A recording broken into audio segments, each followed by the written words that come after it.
In today's episode of Church Security Talk, I'm going to be going through a question and answer session. So in my Facebook group and in my Messenger group, I put out the question, what is topical to you right now? What would you like me to answer in an FAQ Q&A style? And I have 8 questions on my old-fashioned scrap piece of a notepaper here, so I'm just going to go through each one. The first one is from David in Michigan. Firstly, David, thank you for your question. And he says, what is the status of the 2025 NSGP application? So I guess the first thing I should do is give a very quick overview as to what the NSGP is. So the NSGP stands for the Non-Profit Security Grant Program. This is a FEMA grant, so a federal grant issued at the state level.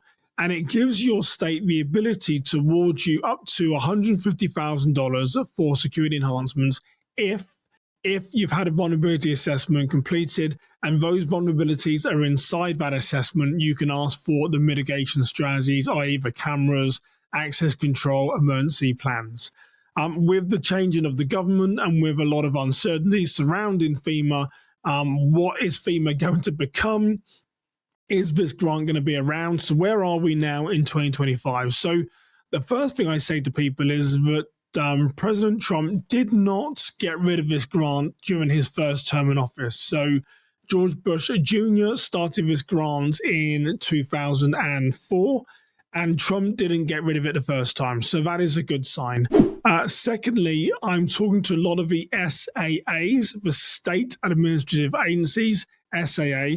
They are saying that when it does come, it'll come very quick, i.e. the notification might come on the Monday, and it could be even like the Friday or the following week when you need to submit your application. So the NSGP, now is the time. If you have an interest to learn about that grant, we can absolutely help you at my organization, Kingswood Security. We can write your grant or do your vulnerability assessment. Now is the time to be thinking about it. And really, what is the status? David from Michigan, we've got to wait and see. We need to plan it like it's going to come out. So do the prep work now. But there are so many unknowns. I've been sent a lot of emails from other vendors that are using sort of, let me say this, scare tactics, as in you've got to be ready now. But there's just too many unknowns. So prepare like it's going to open. FEMA hasn't made any announcement. We just know we're already really past that deadline. So what is the status of the NSGP for 2025, David? It's really unknown. We know that President Trump didn't get rid of it the first time.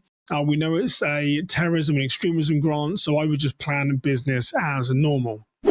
My second question then comes from Jim from Arkansas. Jim, thank you for your question. He says, our leader keeps pushing back on starting a safety team.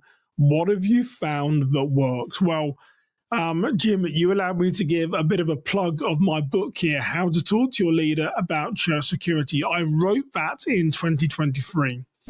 For many years, people have been saying, Simon, you need to write a book about how church security works and how to get your leader on board, because my leader is complacent. My leader has bias towards a program. My leader doesn't see the need for safety and security. And I fought back for many years, and eventually I said, okay, there's clearly a need to write this book about how to talk to your leader about church security. So, Jim, when I get this question that my leader is pushing back, firstly, yes, I want to do a plug. Go to the book. There's so much information in there. But one of the biggest things that I found that's worked, and actually I have this at my own church in Minnesota where I reside, is make sure that you have the relationship equity. Now, what do I mean by that? So before you ask your leader to do anything, they should know who you are. They should know about your family. They should know where your heart is. Perhaps they've even baptized you. They know where your offering is. They know your commitment to the church. So when you ask that question, you have the relationship equity with them, and they're coming from a different place. In my book, How to Talk to Your Leader About Church Security, I interviewed, I think it was 168 different religious leaders from 10 faith communities. When I asked them the question about, do you believe firearms should be in a church? Interestingly, 98% of them said yes. 98% of them said yes. What they said they don't like is how people ask for questions. Sometimes they lead with fear rather than preparedness. So I'd really encourage you to build that relationship equity. And as an example, after the tragedy at Frank Pomeroy's church, First Baptist Church, Sutherland Springs, in 2017, I sat with our executive pastor, Scott Stern, at my church, and he said, "Simon, where should we go next?" And I said, "Well, Scott, the weapons that these assailants seem to be using seem to be getting bigger, stronger, and more powerful. And the last few incidents, we've seen the use of AR weapons." And he said, "Well, what should we do?" And I said, "I think we should go to the board and say our safety team need bigger firepower." And Scott didn't laugh. He didn't say, "Simon, you're crazy. I'm not going to do that." He very calmly said, "Can you prepare a report and I'll take it to the board and ask them the question?" Now, ultimately, the board said, "We're not ready to get there yet." But the reason why the executive pastor of my church listened to me and acknowledge what I said is because we had that relationship equity. So, Jim, I've had to make a few assumptions in the answer that I've given you, but make sure you have that relationship equity. Often when I find if the leader is pushing back, is because the person doesn't have that strong relationship with them. So my best advice there is, one, go and purchase my book. Is absolutely going to help you how to talk to a leader about church security. Secondly, is make sure you have a relationship equity with your leader. A question now from Larry in Texas. Larry, thank you for this question. Larry said, "We have a PA system, but it can't be heard in all areas of the church, and we have limited budget. What do you recommend?" Now, I see this quite a lot. So Worship Security Academy is our online training for church safety and security leaders. Kingswood Security Consulting is the risk management arm of my business, and primarily on the 80-20 rule, 80% of what we do is risk and vulnerability assessments across the country for churches and non-profits. If you ever need help in that area, would love to walk alongside your ministry. However, that is something that we see quite a lot, Larry, in houses of worship, but most often, if I'm honest, they don't even have a PA system and they could have a large building. So if you have a PA system that can't be heard in all of your church, here's a couple of issues. So one of the roles that I perform for an attorney's office in Chicago is to act as an expert witness. Most often it's when a security firm is being challenged or sued for negligence or failure to fulfill a fiduciary duty or failing to fulfill a standard of care. I will represent the defense and look at the case to work out, was the security company negligent and did they do everything possible? But anyway, why do I tell you that?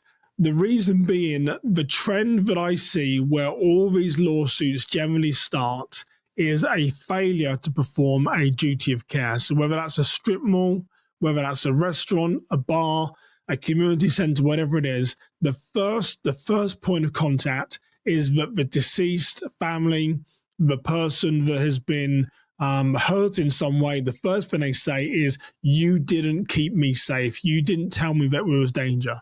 So when we take Larry's question about they have a PA system, it can't be heard in all church, we have to accept there's a lot of high risk there, because if Simon's inside your building, if I'm coming to do a vulnerability assessment, I'm walking around and it's my first time there and there is danger and you don't notify me, that is going to be pretty damning. My family have been trained. They are going to sue. They're going to get to the bottom of what happened to Simon. And if I didn't know to stay safe, that is a liability. So the second part of Larry's question was, well, we have a PA system. It doesn't cover all the building. We know there's blind spots. What do you recommend? So there's two services that I really put my name behind. The first one is called AlertCom. So this is a mass notification application.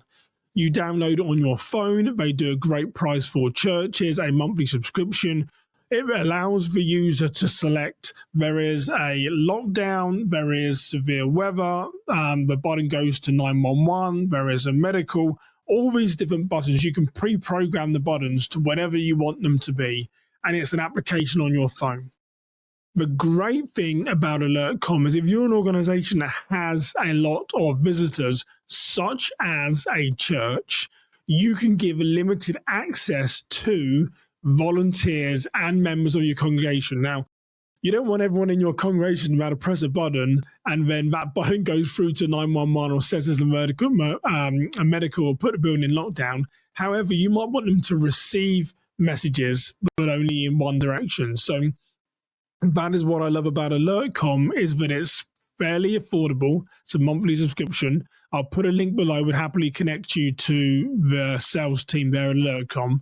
And the great thing is, if there's strangers or new people in the building, such as a congregation, you can give them limited access. So ideally, Larry, you've got to close out those gaps in coverage of your PA system, but AlertCom is a great first step because you can give it to regular visitors. Now, it still doesn't stop the issues with a one or twosie person who's just come to your building and doesn't have the app, and how do they know to stay safe?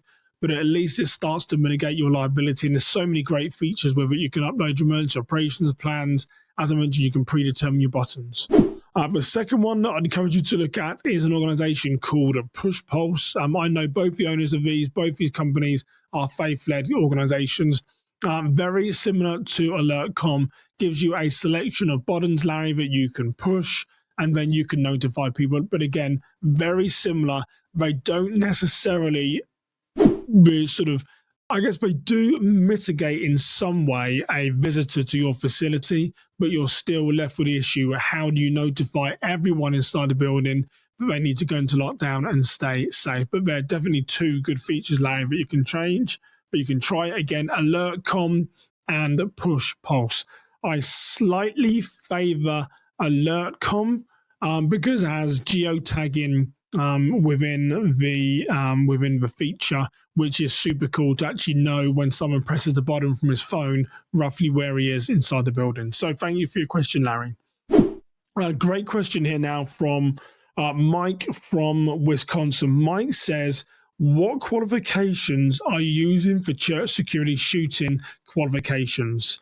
So Mike, this is a long question, but here's what happens at my church, Westwood Community Church in Minnesota. We use the retired peace officer standards. Now, Mike, to expand your question a little bit, you need a certification for your church safety team. It is high risk, high liability if you just take someone that says, I've got a permit to carry, and they represent the church. If they discharge their firearm, there's reputational risk. If they discharge their firearm, they're going to maintain I was doing it for and on behalf of the church. So crucial that you have a standard. That is the first thing I would say to Mike's question. You need to have a standard.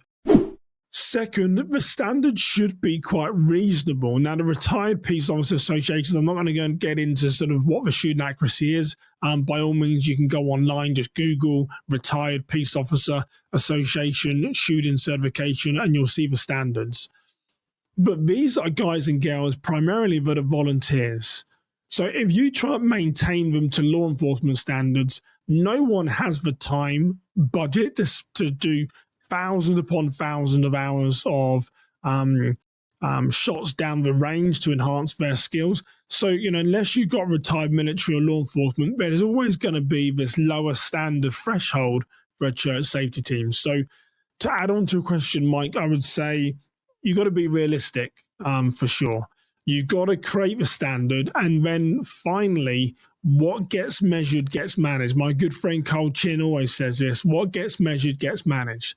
The reason why you need a standard is that you have to hold people to that standard. So, as an example, if someone fails your retired peace officer certification or whatever you choose to go to, they should be temporarily removed from being permitted to carry a firearm at your church. The reason why you have that certification is for them to prove to you competency with that firearm in a highly stressful situation. So if someone fails, what gets measured gets managed. They should be removed temporarily until you want them to take another qualification. They enhance their skills, whatever it looks like. So, Mike, There's various different ways that you can do this, but the strong answer is you need a certification. And again, I would encourage you to be realistic. Not many people have the same standards as a former military or current serving law enforcement that are firing thousands upon thousands of ammo down the range. I recommend the Retired Peace Officer Association.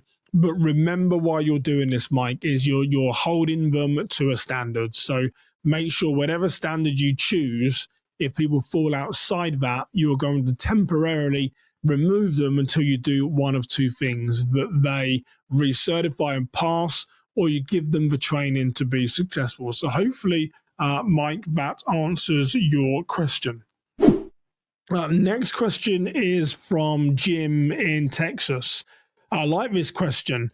Gets asked quite a lot. What is the minimum gear the safety team should have on weekends? So what is the minimum gear the safety team should have on weekends? Jim from Texas. This is a great question. What I say to people is your process dictates the outcome. So your process dictates the outcome. What do I mean by that? If you have a safety team and you expect them to get involved during a medical, then you should provide them with the medical equipment, be that an AED, which any person on staff could be used to train, which could be tourniquets issued to them that they carry on them, which could be stop the bleed, slow the bleed, which could be anything related to perhaps mental health or chemical addiction, such as Narcan.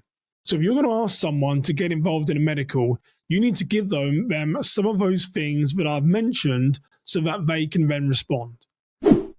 If you are going to ask someone to intervene with two people that are arguing in your parking lot, then again, taking Jim's question wider, then you need to give them training in de-escalation, right? And then if the conversation gets physical, are you going to give them pepper spray, some type of CS spray or sock, whatever it is, that they can then use to diffuse the situation or defend themselves? And heaven forbid, the data says that this is incredibly unlikely.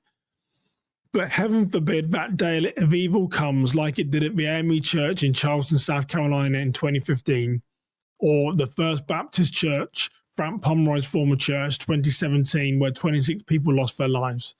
Heaven forbid an armed assailant comes to a church. What is it that you want your team to do? If you want them to defend the church, then they need firearms. So I like Jim's question. What is the minimum gear the safety team should have on weekends? For me, their role dictates the outcome. What it is that you're asking them to do, you've got to make sure you have all the equipment necessary to be successful. That could be, we know how churches operate. That could be that the church provides you the equipment, or it could be that you provide the equipment yourself. However, you know what the role is being asked of you. And if you're church leader, safety team leader, you know what your team are being asked to do. Just make sure, per Jim's question, what are the minimum standards? The minimum standards are, what am I expecting this person to do? And then giving them the tools to be successful. Hopefully that helps, Jim, and answers your question. So this next question comes from Chris in San Diego, and his question is, what is the best background check company to use? Now, I had this question a couple of weeks ago from a church client in Texas where the lead pastor asked me this very question. There's some great companies out there, Ministry Safe, Checker, to name a couple, but it helped you. But here's what I said to his pastor. 78%, let's stay on the theme of child sexual misconduct for a moment. 78% of these assailants are outside the criminal justice system, which means that if you run a background check on them, you're not going to find their desire to have misconduct with a minor. What we also know is that these assailants will make someone a victim or have carried out a crime over 100 times in sexual misconduct with a child before they're caught. So while Ministry Safe and Checker are just two that I've mentioned are super strong, it's also really important, Chris, that you build controls and processes to identify those that might have an interest in young children. So I really recommend a screening program rather than a background check. Let me say that again. I recommend a screening program rather than a background check, and here's why.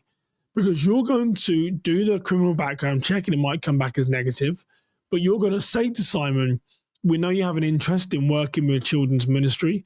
Can understand your heart a little bit more. Why do you want to work with children? Do you have any children yourself? And then what you then may do is ask people in and around the church community, you know Simon better than anyone. And do you have any concerns with Simon working with young children? Do you know why he might have a desire to work in the youth ministry? You're going to listen to their responses.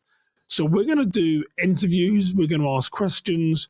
We're going to make sure that we look wider than a background check. We're going to create a screening program. And that could even be that part of our screening program is we have training towards what does child sexual misconduct look like, giving of gifts, using adult language, an adult instigating affection, trying to be alone with a minor. If you create your program around those controls, you can then say to your staff and volunteers, if you see someone going against one of these processes, not always, it doesn't mean they've done anything wrong, but it could be an indicator of child sexual misconduct. So this is a great question from Chris from San Diego. What is the best background company to use? There's many. Never go with the cheapest, and always read what databases they're going to search against. However, particularly for child sexual misconduct, 78% of these are outside the criminal justice system and they've offended over 100 times. Now, for other crimes, it could be DWI or it could be financial if you're talking about your church treasurer. Again, think about what is the outcome? Why are you doing that check? If we say what is the best company to use, and we've got a treasurer who's going to count the money, he's going to bank the money, and is going to produce the financial reports at a quarterly meeting, does that person need a financial background check? Well, if they have their own company, they're going through a bankruptcy, their company's on hard times or have lost their job, we could be placing them in a high area of trust. So again, rather than saying what is the best background company to use, what is our screening program? What do we need to ask that individual to disclose, or what do we need to try and do to find out if they're the right person for the position? Doesn't mean that they can't serve. It means they might not be able to serve in that current role. So Chris, hopefully that has helped you. What is the best background company to use? There's several out there. Read the small fine print, work out what it is, but flip the question, reverse engineer the question. What is it that we're trying to find? And will that work with a background check? More than likely, you need a screening process. So the next question is from David in Washington. And this is an interesting question, David, and something I've been talking to a few people about lately that I've noticed during my vulnerability assessments. And here's David's question. He says, we are currently using pen and paper for incident reporting, but it's hard to keep straight. What should we be doing? And this is David from Washington. So one of the challenges that churches often have, David, is we can play a little bit loosey-goosey, right? We don't have the documentation. We never have the time. We certainly don't have the time to go back. So the first thing I'd like to say, David, is well done on maintaining incident reports, even though it is pad and paper or pen and paper. But here's where you want to try and get to. You want to try and get to an electronic system. So what I mean by this, so if you have on a Monday a suspicious vehicle in your parking lot and someone records the color and location, then it might come on Wednesday and then someone records it and it's not seen again for like maybe 2 months. And then all of a sudden the same suspicious vehicle is in a parking lot. It's really hard, David, right, to follow trends. And I think that's mostly part of your question. It's hard to keep straight. What should we be doing? So pen and paper is a great place to start because you're maintaining a record. However, you want to try and get to some type of electronic system so you can search trends and you can see patterns. And then you have the ability to sort of keyword search, or at least try and search and figure out what is going on. So systems that are out there, David, for sure, that can help you. And absolutely, you're doing an amazing job holding the front line by at least recording incidents, because many people aren't doing this. However, what I would say to you is you've got to try and get to some type of electronic system. And the main reason why is to be able to pull those reports, David, is to follow the trends, to see the trends. Most of these mass shootings, they have what is considered surveillance. So not James Bond lurking in bushes, but these people come to the church, they're there in plain sight. Most of it starts with suspicious behavior. So it's great that you're maintaining incident reporting, but I really encourage you to try and find out what is a good system for you. In the interim, absolutely use an Excel spreadsheet, use SharePoint, use a Word document, just use something that you can keyword search. But ideally, you want to move to professional equipment where you can run proper reports. What is also good about incident reporting, if it's electronic, David, is that you can then submit those reports to leadership, and then you can email them to people. The great point about sending them to leadership is if you have a risk committee, they can see, well, what are the trends, right? What's happening in and around the church? How many medicals did we have? How many suspicious people? How many suspicious incidents or vehicles? What caused our safety team to get involved in various different things during this month, so they can see the trends. So, David, you're doing everything right. You're incident reporting. I would just say the next step is to move to a Word document, move to Excel, and then the final gold standard is to actually move to a service where you can input your incident report, you can pull keywords, you can pull reports, and then you can maintain a good record. Because what happens in 6, 8, 12 months is really hard to remember, right? And to go back and say, well, was that vehicle, we've seen that vehicle before, that license plate or that individual? So the more we can do for the analytics is going to really help us. But great question, David. So the last and final question comes from Anthony in New Jersey, and he says, are standoff measures really important? Yes, they are, Anthony. I'm having a hard time convincing my church leaders. I think you know the answer to the first part, Anthony. Are standoff measures really important? They are.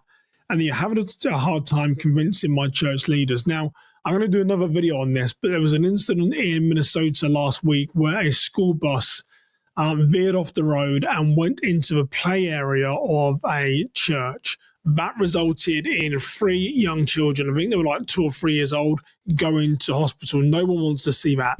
And so actually I pulled some data, Anthony, interestingly, for the causes of incidents in church parking lot.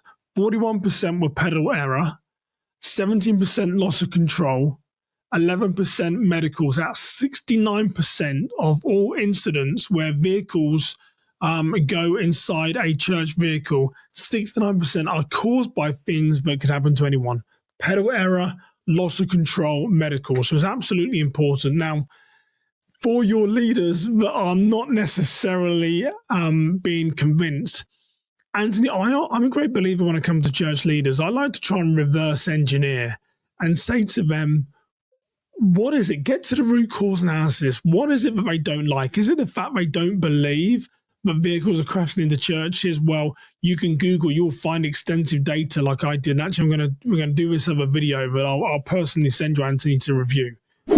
But the cause could be that they don't like the aesthetic look. I mean, if you go to London, where I'm from, some of these concrete barriers, it almost looks like it's a war zone as opposed to a welcoming environment. But my church, as an example, we have these lovely concrete cylinder blocks that we use. Some churches will have massive concrete planters with flowers out. There's many things that you can do to make it look aesthetically nice. So standoff measures, are they important, Anthony? Yes, they are, and I think you know that. The data shows 69% of those vehicles that go inside church buildings are for things that could happen anywhere. I would really focus on the root cause. Try and talk to them individually, whoever these naysayers are, and figure out what are their objections and find out ways to come around them. And as I mentioned, there's so much online that you can Google. So I really hope that you've enjoyed this Q&A session. It's really empowering for me to know that a lot of you guys and girls, you're on the right track. You just need a little gentle nudge here and there. So I hope some of my answers have helped. If you have any more questions, you can send them to team@kingswoodsc.com, team@kingswoodsc.com, or you can send them to the Worship Security Academy, which is team@worshipsecurity.org, team@worshipsecurity.org. Both of those lead to me, and I will do my best to get you into the next Q&A session. So for now, you stay safe, have a blessed day. Until next time, take care, everybody.